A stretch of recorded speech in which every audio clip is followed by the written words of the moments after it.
नमस्कार दोस्तों, नए नए छत्तीसगढ़ी गाने सुनने और देखने के लिए हमारी वीणा म्यूजिक को सब्सक्राइब करें और बेल आइकॉन के बटन को क्लिक करें। खेला देग भैया लंगुरे हमोर झूला देग भैया लंगुरे, खेला देग भैया लंगुरे मोर झूला देग भैया लंगुरे, खेला देग भैया लंगुरे हमोर झूला देग भैया लंगुरे, खेला देग भैया लंगुरे मोर झूला देग भैया लंगुरे, ए सबे पारा जाबे गलंगुरे खेली कूदया बे,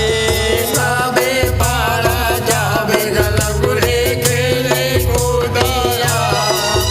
ए सबे पारा जाबे गलंगुरे खेली कूदया बे, सबे पारा जाबे गलंगुरे खेले कूदया, ए खेली कूदिया बे गलंगुरे खेली कूदया बे, खेले कूदया बे गलंगुरे खेले कूदया, ए खेली कूदिया बे गलंगुरे खेली कूदया बे, खेले कूदया बे गलंगुरे खेले कूदया, ओ कुमारा परम जन जाबे, खेला देग भैया लंगुरे हमोर झूला देग भैया लंगुरे, कुमारा पारा जन जाबे, खेला देग भैया लंगुरे मोर झूला देग भैया लंगुरे, ओ कुमारा परम जन जाबे, खेला देग भैया लंगुरे हमोर झूला देग भैया लंगुरे, खेला देग भैया लंगुरे मोर झूला देग भैया लंगुरे, यो कुमारा के छोकरा मादना एक मोहना, कुमारा के छोकरा मदन एक मोहना, ये कुमारा के छोकरा मादना एक मोहना, कुमारा के छोकरा मदन एक मोहना, मादना एक मोहना, वो मादना एक मोहना, मदन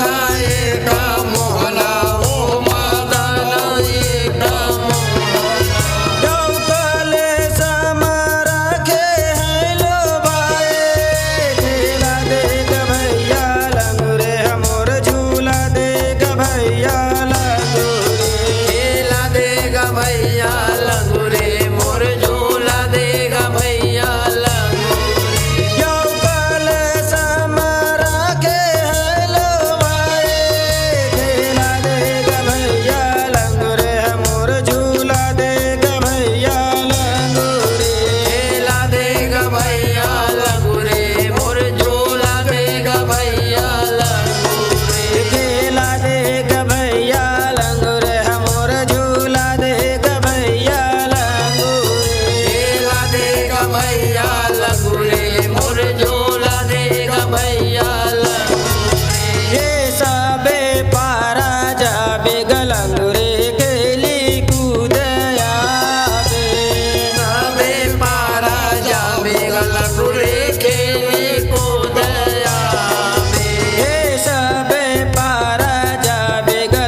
के